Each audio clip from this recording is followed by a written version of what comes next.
Hola, ¿cómo estás? Esto es Buen Vivir, bienvenidas, bienvenidos. Hoy te vamos a hablar de las hormonas y de la importancia que tienen, cómo rigen nuestra vida. No nos damos cuenta, pero muchas veces ante el miedo, las hormonas nos ayudan y se segregan cosas.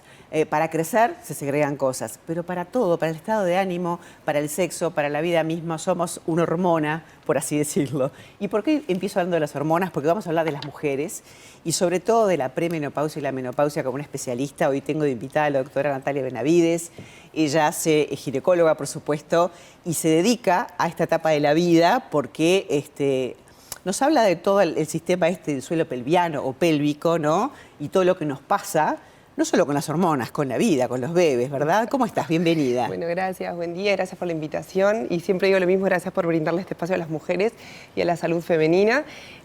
Sí, María, como dices tú, en realidad la menopausia y el piso pélvico, no podemos hablar de los dos temas sin hablar a la misma vez, ¿no? Tenemos que estar informados en ambos temas para poder... Muchas veces, viste, que dicen suelo pélvico, piso pélvico, y la gente piensa que solamente es el aspecto muscular, que es saber cómo contraer, hacer los ejercicios de Kegel, pero es mucho más que eso, es muchísimo más que eso, porque las hormonas rigen tanto que justamente en esa etapa de la vida, la premenopausia o la menopausia, las mujeres sufren muchísimos cambios. Y no hablo solamente de las tuforadas o de dormir mal. Hablo de situaciones de mucha incomodidad a la hora de tener relaciones sexuales, por ejemplo. Exacto, bueno, de hecho ha cambiado un poco, incluso el concepto que siempre se habló de la atrofia en la menopausia y ese término ya no se está usando porque la atrofia genital dejaba por fuera otros síntomas que también estaban vinculados a la menopausia, como es la parte urinaria. Entonces ahora hablamos de lo que es el síndrome genitourinario de la menopausia, que en 2014, aproximadamente hace unos 10 años, bueno, cambia la terminología porque agrega la parte urinaria también, como dices tú, va mucho más allá de lo puro y exclusivamente genital, sino que ya es un área que implica incluso alteraciones funcionales que conllevan alteraciones importantes en la calidad de vida, ¿no? Y después está todo el tema de la menopausia, que sí, yo trabajo la mayor parte de mi población de mujeres son mayores de 40, que es cuando empieza lo que es la perimenopausia, paramenopausia, que bueno, empiezan estos síntomas que son directamente relacionados a la caída de los estrógenos progresiva y que ya se empiezan a notar quizá algún problemita que ya hubo en el parto, o a veces mujeres que ni siquiera tuvieron partos vaginales o no tuvieron embarazos, se empiezan a tener estos síntomas geniturinarios. Y bueno, es ahí donde quizás es el mejor momento para empezar a actuar, ¿no? ¿Y qué podemos hacer al respecto? ¿Qué soluciones hay? Bueno, yo siempre hablo y me gusta hablar de la individualización de la paciente. No es lo mismo la paciente de 40 sin hijos, la paciente de 40 con 5 partos vaginales, o la mujer de 50 que todavía menstrua divino. O sea, creo que lo primero que nace en la historia clínica es individualizar a esa mujer, su piso pélvico, su biotipo, esos factores de riesgo que hay para corregir, que el peso de la paciente, el ejercicio, bueno, y tantas otras cosas que siempre hablamos los médicos. Pero sí, después de los 40, yo tengo muchísima paciente que viene a preguntarme esto, ¿qué tengo que hacer? Pero yo quiero hablar de un tratamiento estrella que nos traes hoy. ¿Por qué tratamiento estrella? Quizá porque además, como hablamos de los tratamientos hormonales, también tenemos los no hormonales y dentro de ellos, si bien hay varios, y queríamos enfocarnos un poquito en lo que es el láser de CO2, porque quizá con este tratamiento, dentro de todas las otras opciones que puedan existir, podemos atacar casi que todos los frentes que acabamos de mencionar vinculados a lo genitourinario, la incontinencia de orina, fundamentalmente la de esfuerzo, pero por eso después hay que evaluar, ¿no?, a cada paciente en particular, pero también todo lo que es la esfera sexual e incluso la prevención de esa hiperlaxitud que puede finalizar en un prolapso genital a futuro.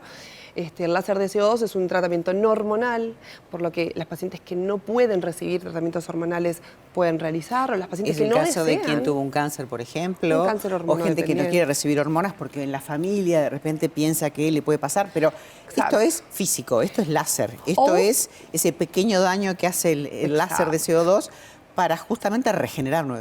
O pacientes, María, que han recibido tratamientos de estos que mencionamos y no han mejorado o no han tenido la mejoría que quizás ellas esperaban tener, ¿verdad? Ahora, pero este tratamiento es la aplicación como si fuera una ecografía transvaginal con luz. Exacto. ¿Y cuánto tiempo dura? ¿Duele? Son las preguntas que te haríamos todos, Y ¿no? me hacen todas las pacientes. En realidad el láser nosotros lo hacemos por sesiones, que generalmente se hacen mensuales, a grosso modo, que también se evalúa dependiendo de cada paciente, que es indoloro, que es ambulatorio, que se usan anestésicos locales, pero te diría que por usarse, porque no es algo que duela en realidad, que genera calor, un poquito de sensación térmica, que la paciente se puede ir a domicilio, a trabajo, a hacer una vida normal, exceptuando los 10 días de restricciones genitales, vaginales, desde las relaciones sexuales hasta baños de inmersión, por así llamarlo, porque genera un daño a nivel del epitelio, de la mucosa, de la vagina, que regenera con tejido nuevo. O sea, post-tratamiento te cuidas 10 días, pero Exacto. después empezás a notar los cambios. Los cambios son bastante rápidos. Yo tengo hace cerca de 10 años que estoy trabajando con CO2 y a mí lo que más me sorprende es la velocidad del impacto de la respuesta en comparación con los tratamientos hormonales que a mí me encantan y que nunca se pueden dejar de usar en las pacientes que sí pueden usarlos. No es O, puede ser I. De hecho, la asociación es como otras partes del cuerpo, como la cara, por ejemplo. Nosotros no podemos decir uso esto y no esto. Hay esa combinación a veces hacia la perfección.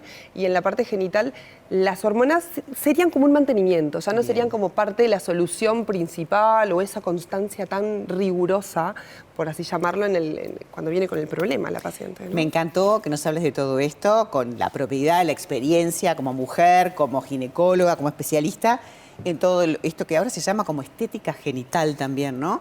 Pero eso será para otro programa. Esto no solamente es estético, porque obviamente también va a mejorar, sino que es funcional y nos parecía muy importante hablar de este tema. Así que te agradecemos un montón, Natalia. Gracias a ti, María, y estamos a las órdenes, bueno. Buenísimo. Hay que hacer la consulta y hay que hacerla en forma previa para justamente pasarla mucho mejor, porque a esto no escapamos las mujeres, nos va a pasar en algún momento a todas. Así que gracias, Natalia. Nosotros seguimos con más Buen Vivir.